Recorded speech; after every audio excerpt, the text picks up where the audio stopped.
검찰 개혁안을 놓고 여권 내에서도 불협화음이 나오고 있습니다. 그러니까 이재명 대통령이 공개 토론을 제안했는데요.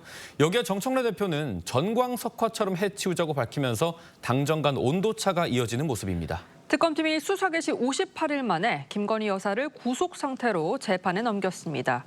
전직 대통령 부부가 동시에 재판을 받는 것도 처음인데 어떻게 전개될지 주목됩니다. 성치훈 민주당 정책위 부의장, 박민영 국민의힘 대변인과 자세히 짚어보겠습니다. 안녕하십니까? 반갑습니다. 네, 민주당 정청래 대표, 검찰개혁의 속도와 추진력을 강조하고 있습니다. 이재명 대통령은 어제 국무회의에서 검찰개혁에 대해 다른 생각이 있다면 토론을 해야 한다, 이렇게 중재에 나섰습니다. 대통령실과 정 대표 입장이 조금 다른 모습입니다. 한번 들어보시죠. 혁명보다 더 어렵다는 것이 개혁입니다. 많은 저항이 있을 것입니다. 그러나 우리가 똘똘 뭉쳐서 한마음 한뜻으로 나아간다면 우리가 헤쳐나가지 못할 부분은 없다고 생각합니다. 검찰 개혁과 관련해서는 중요 쟁점에 대해서는 대책과 해법 마련을 위해 국민 앞에서 합리적으로 논쟁하고 토론할 것을 주문했습니다. 네, 이 대통령이 검찰 개혁에 대해 공개 토론을 제안했다라는 보도가 나간 직후에 정청래 민주당 대표가 SNS를 통해서 검찰 개혁을 폭풍처럼 몰아쳐서 전광석화처럼 해치우자, 개혁의 페달을 힘차게 밟아야 한다라고 속도를 강조를 했습니다. 이재명 대통령과의 온도차가 이어지고 있다라고 봐도 될까요? 저는 온도차라기보다는 정부와 당이 각자의 역할에 충실하고 있다라고 생각을 합니다. 정청래 당대표는 민주당이 검찰개혁에 대한 의지를 좀 강하게 표현하기 위해서 전광석화라는 아주 강하게 추진하겠다는 의지를 보여주신 걸로 보여지고요. 예. 대통령은 아무래도 민주당의 지지자들에 의해 당선이 되셨지만 전 국민을 대표하는 그 지도자 아니겠습니까? 그렇기 때문에 뭐 좀 다른 의견이 있다면 당연히 합리적 토론을 해야 된다는 지극히 상식적인 이야기를 하신 걸로 보여지고요.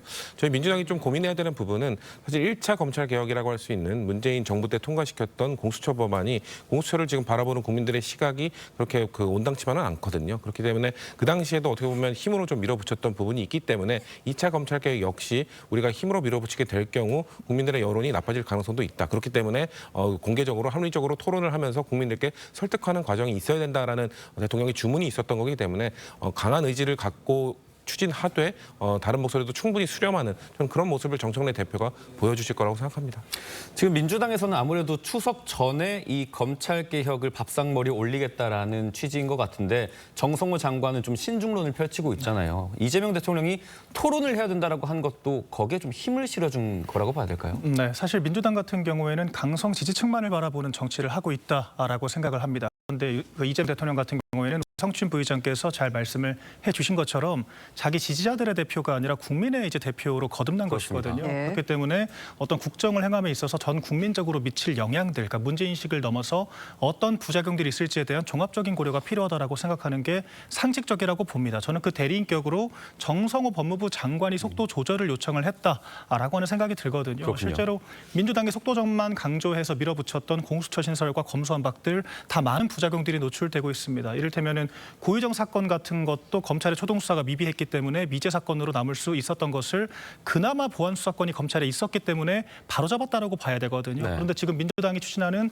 검찰개혁 같은 경우에는 이런 보안 수사권까지 모두 박탈하겠다라고 하고 있기 때문에 국민들께 미칠 파장이 너무나도 크고 행정부의 수장인 입장에서는 이런 부분들을 고려하지 않을 수가 없다라고 생각을 합니다. 제가 봤을 때 무리수를 두고 있는 것은 다름 아닌 정청래 대표인 것이고 이 부분은 정부의 속도를 따라가는 것이 맞다라고 저는 생각을 합니다. 네, 이재명 대통령은 국민 앞에서 논쟁하고 토론해야 한다. 그러면서 본인이 직접 토론을 주재할 수 있다고도 했는데요.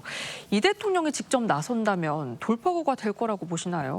직접 나서는 일까지는 없어야겠죠. 그러니까 이 대통령의 의지를 보여준 거라고 생각하기 때문에 저는 네. 정청래 당대표가 이 목소리를 좌시할 수 없을 것이다. 그렇기 때문에 아마 공개 토론이든 아니면 일단 이재명 대통령의 생각은 정성호 법무부 장관의 입을 통해서 나온다라고도 볼 수 있는 것이거든요. 예. 그렇기 때문에 이미 공개 토론에는 정성호 장관의 입을 통해 통해서 이재명 대통령은 이미 뛰어들었다고 저는 보고 있습니다. 그렇기 때문에 지금 정성호 장관의 이야기에 대해서 민주당 일부 의원들은 그냥 개인의 의견일 뿐이다라고 치부를 하기도 했는데 그렇게 생각할 것이 아니라 사실상 정부의 의견이다. 사실상 이재명 대통령의 의견이다라는 생각을 갖고 정성호 법무부 장관이 이야기하는 것들을 지금 민주당이 추진하고 있는 법안에 녹아내기 위한 노력들을 전 해야 된다고 보고요. 그렇게 된다면 이재명 대통령이 말한 합리적인 토론, 국민들 앞에 공개적으로 토론해야 된다는 그 메시지가 충분히 전달된 걸로 해석될 수 있지 않을까? 전 그렇게 봅니다.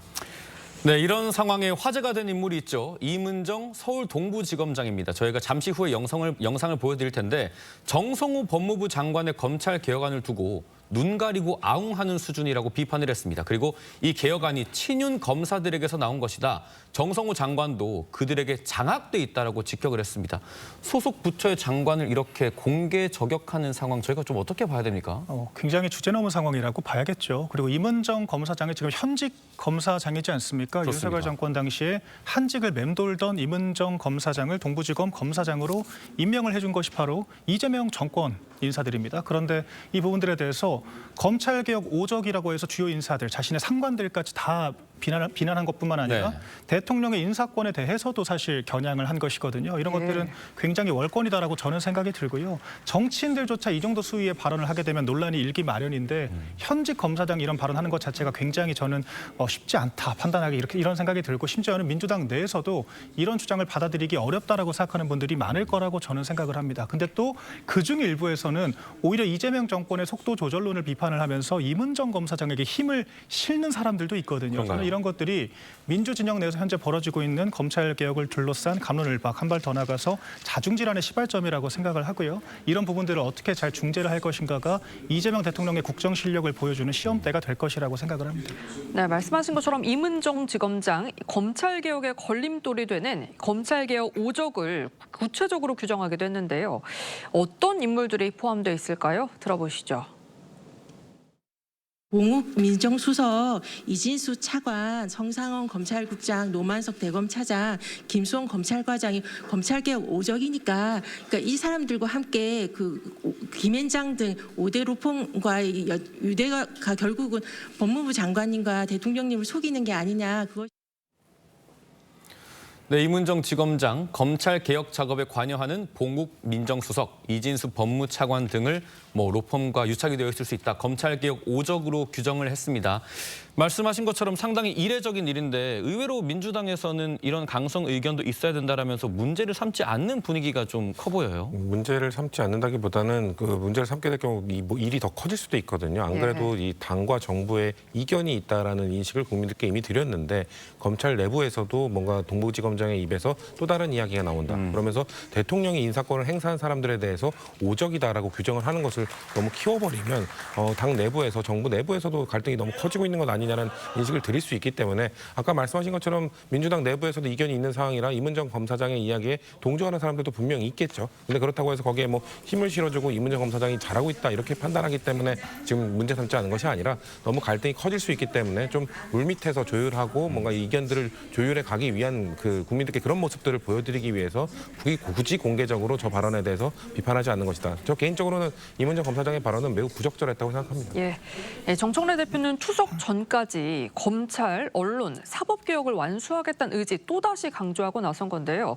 앞으로 순조로울 거라고 보시나요? 일단은 물리적으로는 순조롭게 진행을 할 수도 있겠죠. 결과적으로 지금 야당이 막는 것이 아니라 정부가 맡고 있는 상황 아니겠습니까? 그렇다라고 하는 것은 정청래 대표가 강성 지지자들의 여론을 끌어올려서 정부를 압박을 하게 되면 정부가 지금도 굴복하는 모습들을 보여주고 있지 않습니까? 정성호 법무부 장관도 마치 좀 논의가 필요하다라고 하는 것처럼 속도 조절을 주문을 했습니다만 두 차례나 결과적으로 여당을 따라가는 것이 맞다라고 이야기를 했거든요. 그렇기 때문에 이런 물리적으로 강강강으로 갈 수밖에 없는 상황이 야당의 대변인으로서 굉장히 유감스럽다라고 생각을 하고요. 또한 그런 것들의 피해는 국민이 입을 수밖에 없고 이 순조롭다라고 하는 것이 관철되는 것 자체는 그럴 수 있겠지만 그 이후에 지금까지의 검수완박 등과 같은 악법들의 부작용을 답습을 하게 된다면 결과적으로 국민들로부터 냉혹한 평가를 받을 수밖에 없다. 이렇게 평가를 합니다. 원래 이달 말 특위에서 이제 검찰 개혁안 초안이 좀 공개가 되기로 한 걸 알고 있는데 그 그 부분도 아직까지는 조금 뭐 확정이 되지 않은 것 같고 정부 내부에서도 이 당정 간의 이견 차이가 좀 심화하면서 추석 전까지 개혁 작업 마무리 좀 어려울 것이다라는 관측이 나오는데 어떻게 보십니까? 글쎄요, 아직 추석 전까지 한 달 넘는 시간이 남아 있기 때문에 이견이 얼마나 큰지를 일단 테이블 위에 올려놓고 전 논의를 시작해봐야 된다고 생각합니다. 사실 검찰개혁 논의가 당내에서 또 진보 진영 내에서 뭐 하루 이틀 있었던 일이 아니기 때문에 꽤 오랫동안 있었거든요. 사실상 거의 최종 검토 단계라고 볼 수 있는 건데 그렇기 때문에 이견이 있다 하더라도 뭔가 사전에 이미 알고 있던 인지하고 있던 이견일 거라고 저는 생각을 하기 때문에 그 이견을 조율하는 과정이 그렇게 오래 걸리지는 않을 것이다. 그렇기 때문에 공개적인 토론을 하더라도 뭐 속도만 좀 낸다면 추석 전에도 가능한 부분이다. 근데 저는 확언할 수는 없죠. 추석 전에 과연 이걸 다 조율하고 최종 안을 낼 수 있을지는 확언할 수는 없습니다만 일단 정청래 당대표의 의지가 좀 있는 상황이고 대통령께서는 좀 토론을 하라고 했기 때문에 한 달 내내 좀 활발한 토론이 이루어지지 않을까 저는 그렇게 기대합니다. 네, 이진숙 방통위원장 이야기로 좀 넘어가 보죠. 이 대통령실이 이진숙 방송통신위원장을 직권 면직하는 방안을 검토하고 있습니다. 지난달에 감사원이 이진숙 위원장이 이 정치적 중립 의무를 위반했다고 결론 내린 점이 그 근거입니다. 민주당에서 지금 직권 면직 검토가 당연하다 이렇게 보는 걸까요? 일단은 검토 중이다라고 보면 될 것 같고요. 그러니까 한상혁 방통위원장 사례가 있었죠. 그렇죠. 한상혁 위원장은 그 당시에 기소를 당했었고요. 그렇기 때문에 지금 그 어떻게 보면 검사원의 그 정치적 중립 위반을 판단을 받긴 했습니다만 지금 이진숙 방통위원장은 국가공무원법이나 지금 공직선거법 위반과 관련된 수사를 받고 있는 상황입니다. 아직 기소가 되지 않았죠. 기소가 될지 안 될지도 알 수 없는 상황이긴 하기 때문에 민주당 입장에서는 사실상 뭐 지은 죄가 명백하다고 보고 있기 때문에 기소는 당연한 수순 아니겠느냐. 그렇기 때문에 그걸로 이어지지 않겠느냐라고 예측을 하고 있는 것이고요. 그래서 강유정 그 대통령실 대변인이 검토하고 있다 말한 것도 기소 전 단계에서 이거를 면직 처리할 수 있는지 그 부분에 대한 법률적 검토를 하고 있다는 것이지 이걸 확정했다는 것은 아닌 걸로 보여집니다. 네, 그런데 민주당은 다음 달 정기국회 때 이 방통위를 개편하는 이른바 방통위 폐지법을 처리할 방침이고요. 이 법이 통과가 되면 이진숙 위원장의 직위도 자동으로 폐지가 되는데 먼저 면직 카드를 꺼낸 배경 뭐라고 보시나요? 일단은 방통위 폐지법이라고 이야기를 하지만 제 생각에는 이진숙 축출법이라고 부르는 게 맞다라고 생각을 합니다. 왜냐하면 방통위 폐지법이 통과된다라고 하더라도 방통위의 기본적인 기능은 그대로 유지가 되는 것이고요. 일부 정무직을 제외하고는 심지어는 인사관할까지 그대로 유지가 되도록 되어 있습니다. 그렇기 때문에 이것은 정치적인 목적을 가진 특정 임기가 보장된 기관장을 쫓아내기 위한 그런 법이다라고 생각을 하고요. 그런 측면에서 민주당도 추진에 부담을 느낄 수밖에 없다라고 저는 생각을 합니다. 그런데 그것보다 이런 무리수를 두지 않고 더 효과적으로 면직을 시킬 수 있는 방안이 바로 이런 직권 면직 방안이기 때문에 아마 대통령실에서는 이 방안을 검토를 하는 것으로 저는 생각이 되거든요. 그런데 이 한상혁 전 이 방통위원장에 관련해서 면직을 했을 때도 기소가 된 다음에 직권남용으로 기소가 된 다음에 그런 대응들이 있었습니다. 그런데 지금 이진숙 방통위원장 같은 경우에는 감사원의 결정만 가지고는 구속력이 없거든요. 아직 기소가 되지 않은 상태이기 때문에 검토만 하는 것이지 실제로 집행을 하기는 어렵다라고 저는 생각이 되고요. 만약 그런 결정이 나온다라고 하더라도 이진숙 방통위원장 입장에서는 가처분 등을 통해서 소송을 통해서 충분히 대응을 할 수가 있기 때문에 저는 부담을 느낄 수밖에 없다라고 생각을 합니다.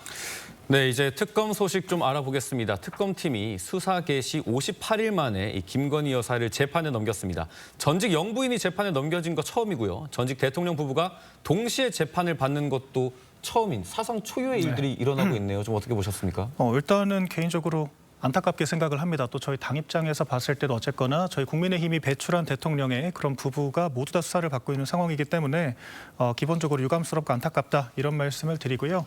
그러니까 그럼에도 불구하고 지금 3대 특검이 지나치게 강하게 밀어붙이기만 하고 있는 측면도 분명히 있는 것 같습니다. 오죽하면은 한미 정상회담에서도 관련된 이 특검에 대해서 매드 잭 스미스라고 하는 표현까지 등장을 했을 정도로 과격한 수사를 하고 있다라고 하는 이야기들이 오갔었고요. 심지어는 우리 인권위에서도 관련 의결들이 있지 않았습니까? 윤 전 대통령의 방어권을 보장하라고 하는 안건에 의결이 됐고요. 특검 측이 받아들이겠다라고 이야기를 한 상황입니다. 그렇기 때문에 사상 초유의 상황인 만큼 이런 좀 나쁜 전례를 최대한 덜 남길 수 있도록 좀 수사에 신중을 기해 주시라 이런 당부 말씀도 덧붙이겠습니다. 네, 특검팀은 각종 금품 수수 의혹에 속도를 낼 방침이라서 이 알선 수재죄나 뇌물죄로 추가 기소될 가능성이 있다고요? 추가 기소 가능성이 충분히 있죠. 왜냐하면 지금 김건희 특검 입법의 특검이 지금 추진하고 있는 김건희 여사의 수사를 보면은 수사가 시작되기 전에 알지 못했던 내용들도 계속 속속들이 나오고 있거든요. 그렇기 때문에 그런 부분에 대해서는 아직 죄나 혐의를 확정하지 못했기 때문에 이번 기소에 담겨 있지 않은 것이고, 그런 부분에 대해서는 추가로 조사를 하면서 예를 들면 뭐 집사 김예성 씨, 집사로 불리는 김예성 씨와 관련된 부분에서도 김예성 씨의 구속영장에는 김건희 씨가 명시되지 않았었거든요. 예. 그렇기 때문에 김건희 여사와의 연관성을 끝까지 추적을 하고 수사를 결론을 짓게 된다면 아마 그때 추가 기소가 있을 수 있다. 아마 김예성 씨 이외에도 지금 다양한 지금 혐의들을 들여다보고 있는 상황이기 때문에 저희가 봤을 때는 16가지 혐의 이외에 추가적으로 기소될 가능성도 충분히 높다고 보고 있습니다. 네, 윤석열 전 대통령 부부에게 10돈짜리 금 거북이를 선물을 하고 국가교육위원장 자리를 얻었다라는 의혹을 받는 이배용 국가교육위원장이 금거북이 수사 직후에 무단으로 연가를 쓴 사실이 드러났습니다. 관련해 대통령실 입장 들어보겠습니다. 제가 알기로도 휴가를 가겠다라고 제출을 했는데 저희가 결제를 하지 않은 걸로 알고 있습니다. 비서실장 통해서 이제 결제가 이루어지는 과정이 있거든요. 근데 아닌 걸로 알고 있습니다. 네, 수사가 시작되자 대통령실 결제도 받지 않았고요. 무단으로 연가를 쓴 걸로 전해졌습니다.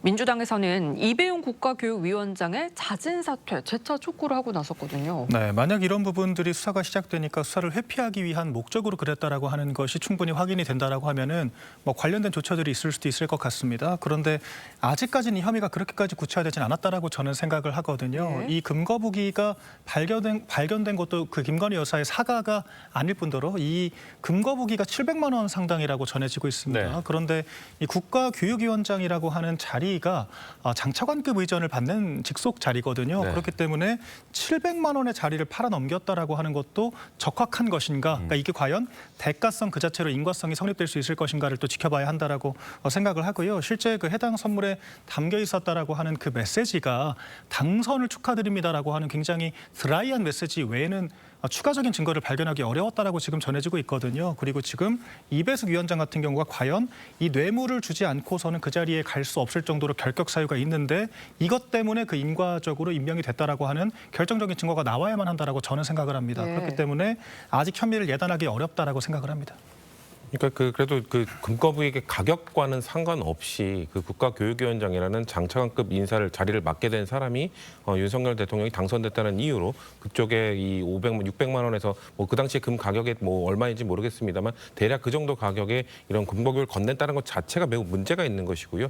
본인과 관련된 이 논란이 생겼으면은 당당하게 나와서 입장을 뭐 떳떳하면 입장을 밝히면 되는 겁니다. 근데 지금 무단으로 결석하고 있다는 것 자체가 본인과 관련된 혐의에 대해서 떳떳하게 뭔가 밝힐 수 있는 입장이 없다라는 건 아니겠습니까? 왜 그러겠습니까? 지금 일단 전달했다는 거, 금거북이를 전달했다는 것 자체가 지금 명백한 팩트로 지금 밝혀진 것이기 때문에 장차관 자리를 놓고 거래를 했다는 증거가 나오지 않았다 하더라도 국민들이 볼 때 매우 부적절한 일을 저지른 사람이거든요. 그렇기 때문에 민주당에서는 이런 일에 대해서 떳떳하게 자리를 내려놓고 민간인으로서 수사를 받는 것이 적합하다라고 주장을 하고 있는 겁니다.